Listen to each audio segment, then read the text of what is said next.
We continue our spotlight on Suicide Prevention Month, going on through the end of September. KTSM 9 News reporter Tatiana Favela is live in Central El Paso to share one survivor's story. Emergence Health Network is one of the clinics that's available for El Pasoans to seek counseling for their mental health. Now, therapists and survivors are wanting to remind the community where to find these resources that can be life-saving.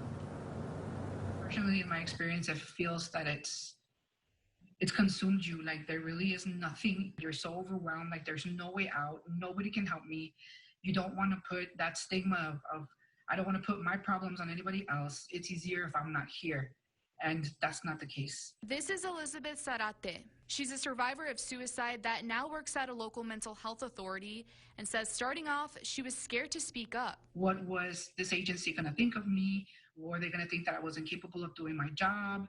And it was nothing of what I thought. It was just overcoming that fear, that stigma of what my employer would believe of me. A therapist at Emergence Health Network says the pandemic has affected many with suicidal thoughts. COVID-19 absolutely impacts our suicide rates, and unfortunately it's because a lot of us are isolated at home, not able to use the same coping techniques that we were able to. Zarate reminding you to be aware of the signs early on, like sudden changes of behavior or loss of interest in doing anything. Reach out to them and talk to them and say, hey, what's going on? I noticed these things. How are you doing?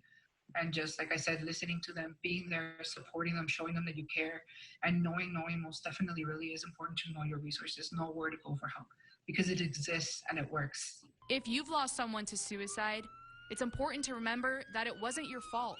You cannot blame yourself for somebody who has, taken their life. Zarate is sharing a message to those struggling right now. You are worthy of being on this planet. You are worthy of being happy. This moment will pass. It will pass. And remember, Emergence Health Network has a crisis hotline that's available 24/7, along with a crisis counseling program and many other resources. For all of that information, go ahead and visit KTSM.com. Live in Central El Paso, Tatiana Favela, KTSM 9 News.